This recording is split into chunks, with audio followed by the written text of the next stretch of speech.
धमाके की जैश उल हिंद ने ली जिम्मेदारी। गाजीपुर बॉर्डर पर भूख हड़ताल पर बैठे अन्नदाता। कोहरे के कारण बस और ट्रक में भीषण टक्कर। 28% यूजर्स छोड़ना चाहते हैं व्हाट्सएप। इजरायली पीएम नेतन्याहू, हमें भारत पर पूरा भरोसा।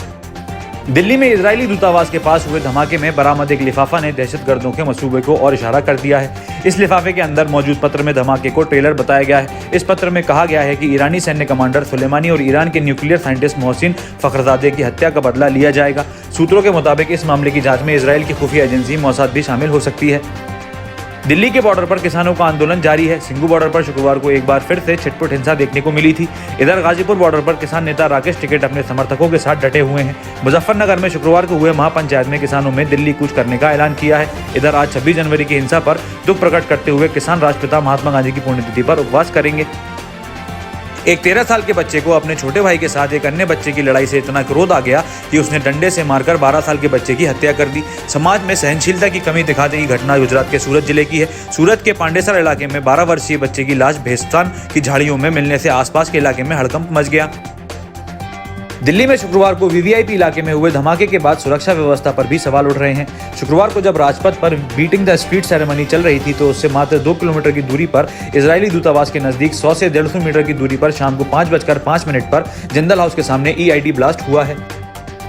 मुरादाबाद आगरा हाईवे पर उस समय चीख पुकार मच गई जब तेज रफ्तार से आ रही मिनी बस एक डीसीएम से टकराने के बाद एक ट्रक से भी टकरा गई। मिनी बस और डीसीएम की टक्कर में 10 लोगों की मौत हो गई और करीब 2 दर्जन से ज्यादा लोग घायल हो गए। ये घटना शनिवार सुबह 8:30 बजे के करीब की है। मौके पर पहुंची पुलिस ने घायलों को उपचार के लिए जिला अस्पताल भेज दिया है। पंजाब जिले में तरन तारण के थाना चवाल के मुंशी ने अपने ही थाने के मुख्य मुंशी और एसएचओ से परेशान होकर आत्महत्या कर ली है। मृतक ने मरने से पहले सुसाइड नोट सोशल मीडिया पर डाल दिया। सारी जिंदगी लोगों के बयान लिखने वाले हरपाल सिंह ने अपने ही थाने के दरोगा से परेशान होकर थाने के अंदर जहरीली चीज खाकर आत्महत्या कर ली। इंग्लैंड के बल्लेबाजी कोच ग्राहम थॉर्प से पूछा गया कि क्या जेम्स एंडरसन की अगुवाई वाले गेंदबाजी आक्रामक ने भारतीय कप्तान के लिए कोई खास रणनीति बनाई है। इस पूर्व बल्लेबाज ने कहा, हम जानते हैं कि वे बेहतरीन खिलाड़ी हैं और पिछले कई वर्षों से उन्होंने ये दिखाया है। भारतीय बल्लेबाजी क्रम घरेलू परिस्थितियों की अच्छी तरह समझ रखता है और विराट उनमें से एक हैं।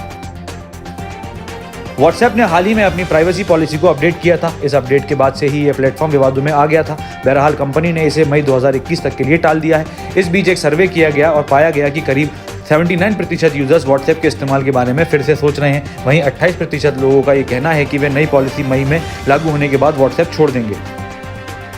दक्षिण अमेरिका के इक्वाडोर में कम से कम 70,000 लोगों को फर्जी कोरोना वैक्सीन लगा दी गई। एक प्राइवेट क्लिनिक कोरोना की वैक्सीन लगाने के मामले पर मरीजों से प्रति खुराक करीब 1100 रुपये वसूल रहा था। कोरोना से पूरी तरह सुरक्षित होने के लिए लोगों को 3 खुराक लगवाने को कहा जा रहा था, यानी सभी खुराक के लिए लोगों को 3300 रुपये देने पड़ रहे थे। इजरायली दूतावास में धमाके के बाद दोनों देशों ने सभी चैनलों के माध्यम से पूर्ण सहयोग जारी रखने पर भी सहमति व्यक्त की गई।